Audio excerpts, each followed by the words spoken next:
anak-anak ini sudah ada beberapa yang masuk ya.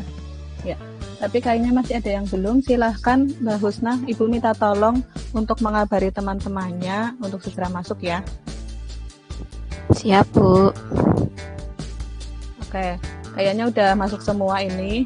Nah, terima kasih Mbak Husna. Ibu buka dulu ya pembelajaran hari ini. Bismillahirrahmanirrahim. Assalamualaikum warahmatullahi wabarakatuh. Waalaikumsalam warahmatullahi wabarakatuh. Waalaikumsalam warahmatullahi wabarakatuh. Anak-anakku sekalian, bagaimana Selamat kabarnya? pagi, Bu. Alhamdulillah sehat, Bu. Alhamdulillah. Ya. Sebelum memulai pembelajaran, mari kita berdoa bersama. Silakan Mas Sukron untuk bisa memimpin doanya. Teman-teman, sebelum kita memulai kegiatan pembelajaran, marilah kita berdoa terlebih dahulu. Berdoa menurut keyakinan masing-masing. Berdoa dimulai. Berdoa selesai. Ya, terima kasih Mas Sukron. Sebelumnya Sama-sama, Ibu cek Bu. dulu ya kedisiplinan kalian. Ini kan hari Senin, seragamnya kan harusnya putih abu-abu ya. Ini kenapa Okta pakainya pramuka, Okta? Kamu lupa hari? Maaf Bu, kemarin kan hujan, jadi belum kering Bu. Oh gitu. Lain kali disesuaikan dengan jadwal ya, Okta ya. Iya Bu, maaf ya Bu ya. Ya nggak apa-apa. Untuk yang lainnya, Ibu lihat sudah rapi semua. Ya, yang perempuan juga sudah berkerudung semua. Oke, baik anak-anak, sudah 1 tahun ya tidak terasa kita melakukan pembelajaran daring secara online seperti ini. Ibu tahu ya kalian pasti sangat bosan dan ingin bertemu bersama di kelas, tetapi kita harus mematuhi ya peraturan dari pemerintah. Jadi Ibu harap kalian nanti menjadi anak-anak atau orang-orang yang tangguh ya, karena kalian bertahan di kala pandemi seperti ini. Jadi tetap semangat dan tetap jaga kesehatan ya. Ya. Sebelumnya Ibu mau tanya dulu, di pembelajaran sebelumnya itu kita sudah mempelajari apa ya? Nah, siapa yang masih ingat? Yo, pelajaran apa yang kita pelajari sebelumnya?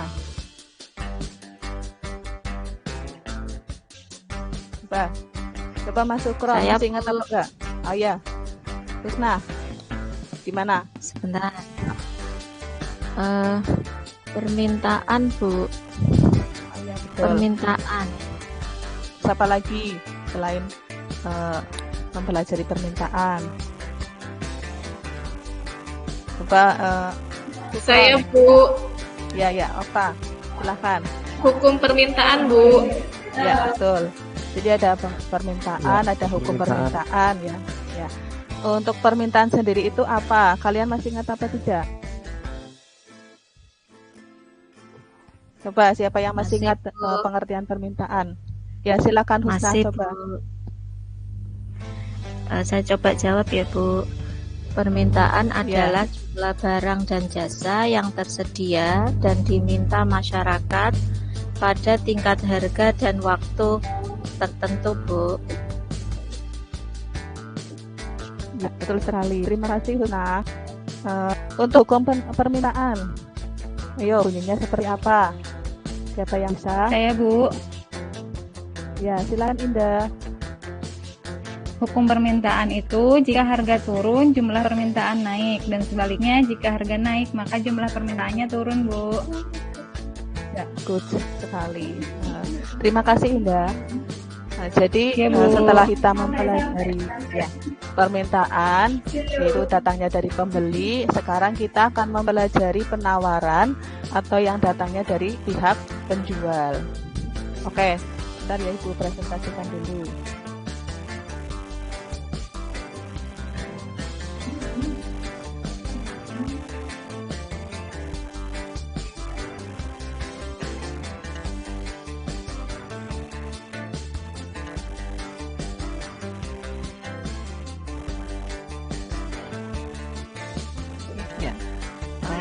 Jadi di hari ini kita akan mempelajari tentang penawaran.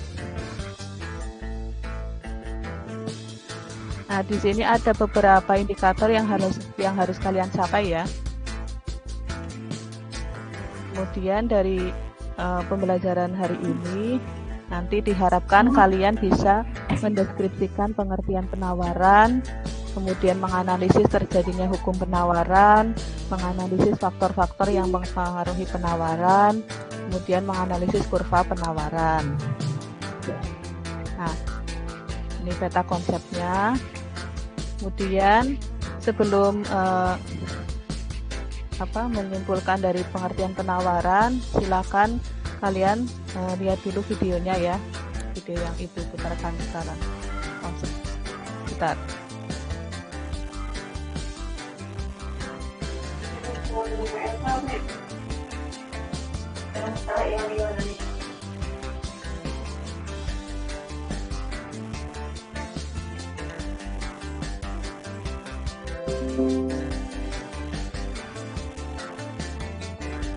Terasol Herbal Treatment, rambut 5 kali lebih kuat. Try and just feel it. Masih di Kompas Jateng pagi di saudara, harga cabai rawit merah di sejumlah pasar tradisional di Kota Tegal, Jawa Tengah meroket hingga Rp110.000 per kilogram. Melambungnya harga cabai rawit ini terjadi karena minimnya pasokan dari tengkulak yang diduga akibat cuaca buruk akhir-akhir ini yang mengakibatkan petani cabai gagal panen. Kondisi cuaca buruk belakangan ini dengan intensitas hujan tinggi berpengaruh terhadap harga cabai di pasaran. Kamis pagi, dari pantauan di pasar pagi Kota Tegal, Jawa Tengah, cabai rawit merah harganya mencapai Rp110.000 per kilogram. Melambungnya harga cabai ini terjadi sejak 2 hari terakhir. Bahkan pada Rabu kemarin, harga cabai rawit merah sempat tembus Rp120.000 per kilogram. Harga tersebut merupakan kenaikan harga cabai tertinggi sejak awal tahun. Sejumlah pedagang mengaku kenaikan harga cabai hanya terjadi pada jenis cabai rawit. Cabai rawit putih yang semula Rp40.000 naik menjadi Rp50.000 per kilogram. Cabai rawit hijau dari Rp60.000 kini menjadi Rp80.000 per kilogram. Sementara kenaikan tertinggi terjadi pada cabai rawit merah dari Rp80.000 menjadi Rp110.000 per kilogram. Mending sih 110 soalnya harganya kan belum stabil mas. Di 110 kali. Cuman kemarin sempat 120. Jual 120. Kenapa sih Bu ini cabai mahal? Sudah berapa lama? Kalau harga 100 udah lama, cuman kalau kemarin 120. 120 hari ini 120. Cabai yang merah. Rawit. Baik merah. Terus apa lagi? Ya, kadang keriting. Orang mesti ya. Kalau rawit putih Bu? Rawit putih murah 40. Rawit hijau? Rawit hijau 10. Ini rawit merah kenapa sampai 110 Bu harganya? Dari sananya 100 mas. Saya boleh 110. Dari sana itu dari mana? Mas 160. Menurut pedagang, meroketnya harga cabai akibat menipisnya pasokan dari sejumlah sentra pertanian. Saat ini pasokan cabai rawit merah dari tengkulak hanya berkisar 5 kg per hari. Sementara itu harga sejumlah jenis cabai lain seperti cabai merah besar dan cabai merah keriting relatif stabil di kisaran Rp50.000 hingga Rp60.000 per kilogram. Para pedagang memperkirakan harga cabai akan kembali normal jika pasokan lancar seiring berakhirnya musim penghujan. Yuli Hadianto, Kompas TV, Tegal, Jawa Tengah.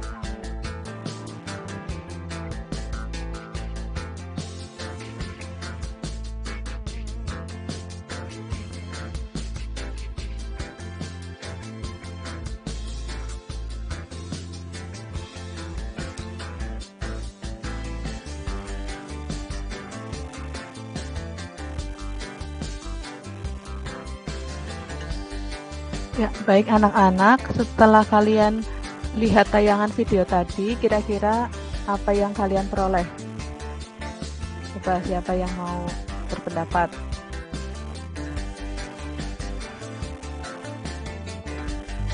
Saya coba Bu. Dari video tadi bisa dilihat adanya penawaran cabai yang berkurang dari petani karena adanya gagal panen, Bu. Ya, betul sekali. Terima kasih Mbak Husna. Yang lainnya ya. Apa lagi? Saya Bu, Ya, silakan Mbak Dewi. itu tadi jumlah pasokan harga cabenya naik karena memang pasokan dari tengkulaknya berkurang juga, jadi harganya naik Bu. Ya, betul sekali. Ya, terima kasih ya yang sudah berpendapat. Jadi dari video tadi, apa itu penawaran? Nah, di sini penawaran adalah jumlah barang dan jasa yang tersedia dan dapat ditawarkan oleh produsen kepada konsumen pada tingkat harga dan waktu tertentu. Kemudian setelah pengertian penawaran, kita akan lanjut ke menganalisis terjadinya hukum penawaran. Di sini kalian lihat ya, ada tabel penawaran apel. Di sini ada kondisi dari 1 sampai 7. Kemudian ada perubahan harga dari mulai terendah sampai tertinggi. Di sini juga kelihatan bahwa penawaran itu naik dari jumlah terendah sampai jumlah tertinggi. Nah, kita coba analisis untuk harga yang turun dulu. Di sini ada kondisi 3. Nah, turun menjadi kondisi kedua. Di sini harganya turun, jumlahnya juga ikut turun. Kemudian ketika harga naik, apakah jumlah penawaran juga naik? Kita lihat.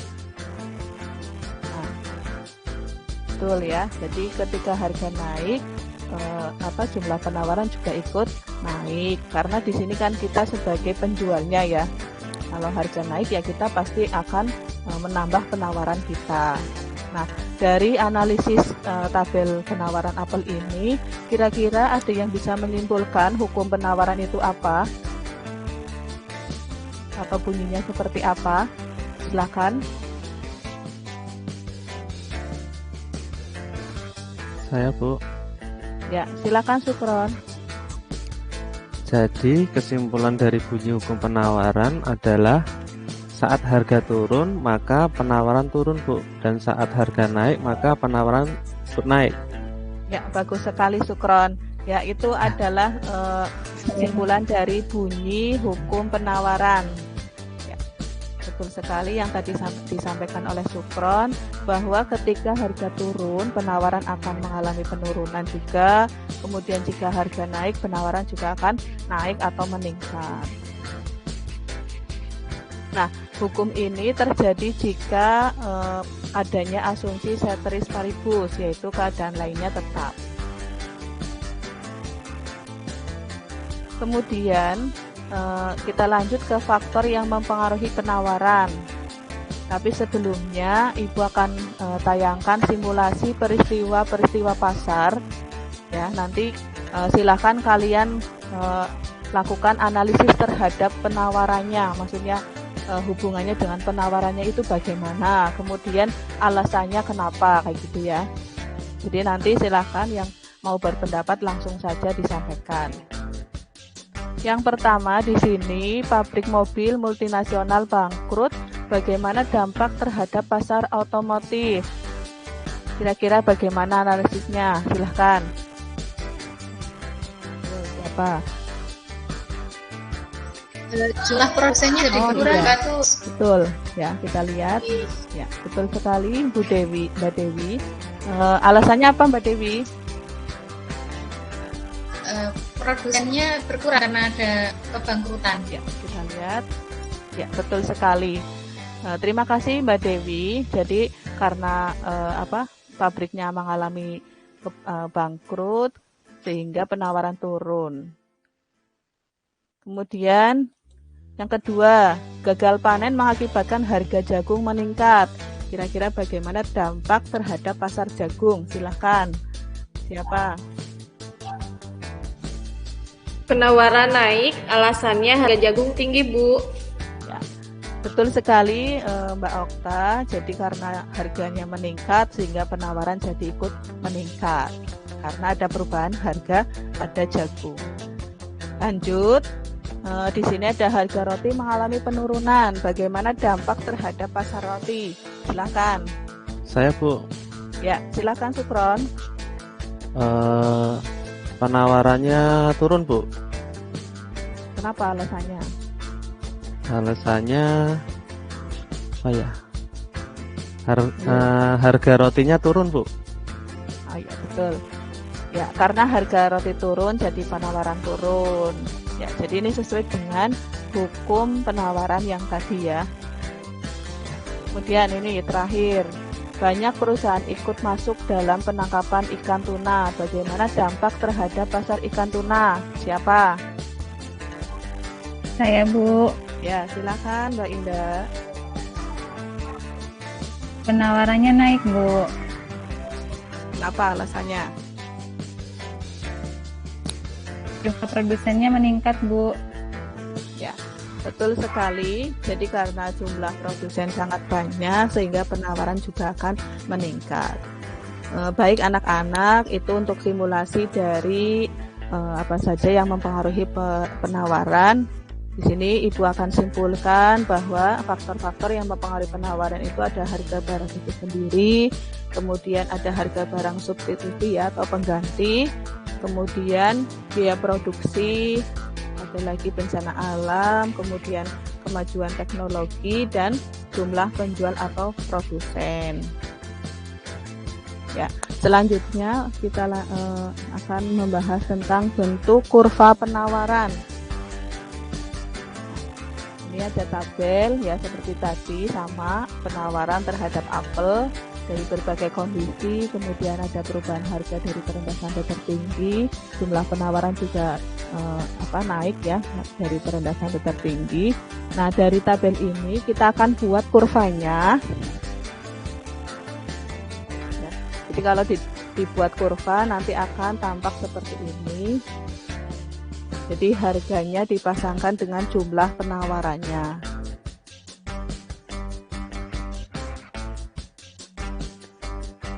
Nah, jadi semakin tinggi harga, maka akan semakin tinggi pula jumlah permintaan. Nah, kesimpulannya, kurva penawaran itu terbentuk dari konsep hukum penawaran. Ya, seperti tadi, harga naik, jumlah naik, harga turun, jumlah penawaran turun. Kemudian kurva penawaran itu bergerak dari kiri bawah ke kanan atas, jadi terus naik ya. Semakin tinggi harga, pergerakannya semakin naik ke kanan atas.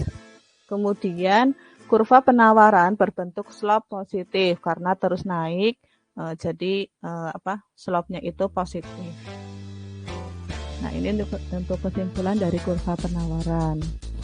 Nah, sekarang Ibu kan sudah membagikan LKPD di WA Group ya kemarin. Pasti kalian sudah berdiskusi dengan kelompok masing-masing, sudah menyiapkan jawabannya. Akan tetapi sebelum lanjut ke presentasi ya, nanti yang presentasi perwakilan saja. Kita akan melakukan ice breaking dulu ya.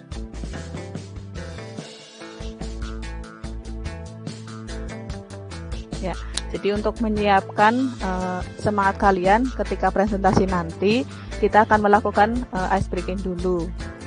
Silakan mikrofonnya diaktifkan semuanya.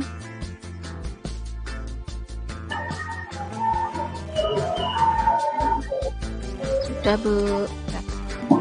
Sudah, Bu. Jadi nanti ketika Ibu mengatakan tepuk pagi, itu kalian tepuknya 1 kali. Kemudian tepuk siang 2 kali, tepuk sore 2 kali. Kalau tepuk malam berapa?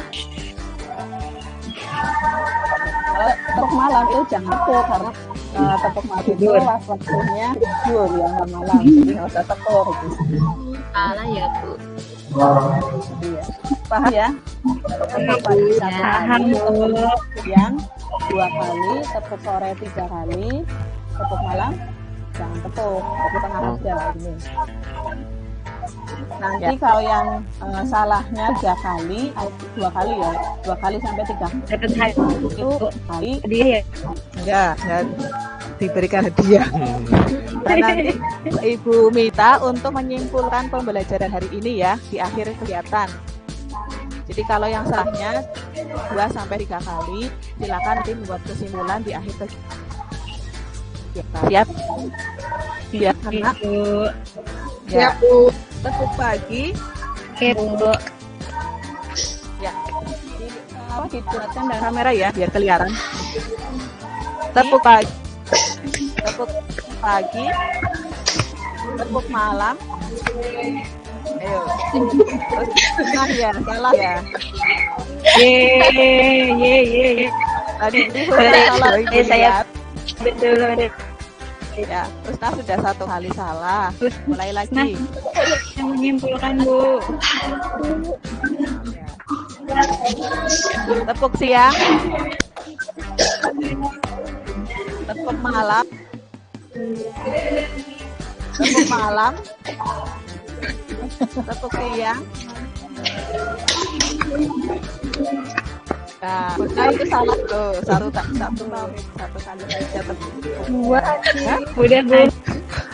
Ya, Bu. Ya, berarti Husna ya. Husna, Bu. Jadi nanti Husna yang Aja, Bu. Aja, Bu. Selamat. Oke, untuk ICT-nya sudah cukup. Sekarang silahkan kelompok 1 ya, presentasi. Silahkan kelompok 1, kemarin siapa saja ya?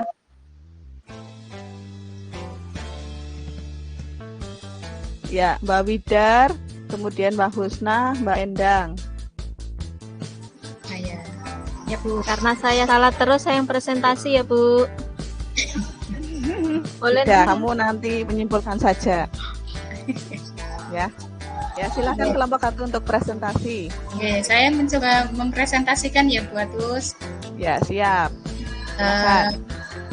Dari kasus yang dibahas kelompok 1, kesimpulan kasusnya adalah makanan dan minuman yang sehat serta berkualitas menjadi kebutuhan yang prioritas di kala pandemi sekarang ini, sehingga bagi industri eroka penggunaan bahan baku yang berkualitas sangat penting. Peningkatan biaya produksi mengakibatkan perubahan harga jual.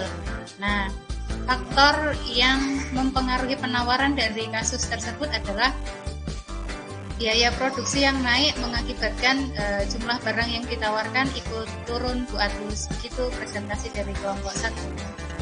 Ya, baik. Terima kasih untuk kelompok 1, sudah bagus ya hasilnya. Silakan dari kelompok lain untuk menanggapi.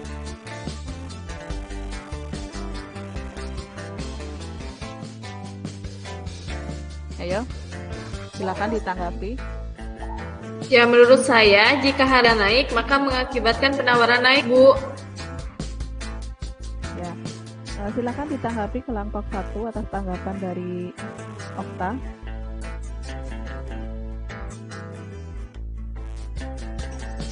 Ya, Bu. Betul, akan tetapi kami melihat dari sisi industrinya. Jadi ketika biaya produksi meningkat akan mengurangi penawaran. Ya, untuk kegiatan hari ini kita siapkan bersama. Tadi siapa ya yang untuk bertugas untuk menyimpulkan? Husna, Bu. Oh ya, silakan Mbak Husna. Ya, Bu. Pembelajaran hari ini tadi kita belajar mengenai penawaran adalah jumlah barang atau jasa yang tersedia dan siap dijual atau ditawarkan oleh produsen kepada konsumen pada tingkat harga dan waktu tertentu. Kemudian kita belajar tadi tentang hukum penawaran juga, yang bunyinya jika harga naik, penawaran naik, dan sebaliknya jika harga turun, penawaran juga turun, Bu. Ya, betul sekali. Terima kasih Mbak Husna.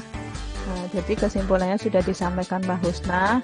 Kemudian, oh ya, tadi Ibu lupa, untuk LKPD nanti dikumpulkan ya ke WA saya saja, pribadi, jangan di grup. Kemudian kita akan melakukan refleksi setelah mempelajari materi penawaran. Kira-kira manfaat apa yang kalian peroleh? Silakan, siapa yang mau berpendapat? Saya, Bu. Ya, silakan Indah. Kami jadi tahu, Bu, bahwa ternyata banyak faktor-faktor yang mempengaruhi penjualan atau penawaran. Dan jika kita menjadi produsen, maka harus siap menghadapi berbagai rintangan dalam proses produksi atau jual beli, Bu. Ya, bagus, Indah. Terima kasih. Kemudian dari pembelajaran hari ini, yaitu penawaran, itu ada kaitannya ya dengan surat An-Nisa ayat 29. Yang artinya, hai orang-orang yang beriman, janganlah kamu saling memakan harta sesamamu dengan jalan yang batil, kecuali dengan jalan perniagaan yang berlaku dengan suka sama suka di antara kamu. Jadi, jika kalian menjadi seorang produsen, melakukan kegiatan penawaran itu tidak boleh ada unsur penipuan ya. Apalagi melakukan penawaran barang-barang yang haram ya, yang dilarang oleh agama kita. Oke anak-anak, untuk pembelajaran berikutnya kita akan mempelajari fungsi penawaran. Silahkan kalian bisa pelajari dulu materinya.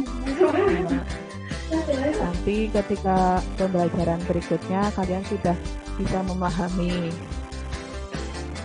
Baik anak-anak, untuk pembelajaran hari ini Ibu tutup dulu ya dengan bacaan hamdalah bersama. Alhamdulillah. Alhamdulillah.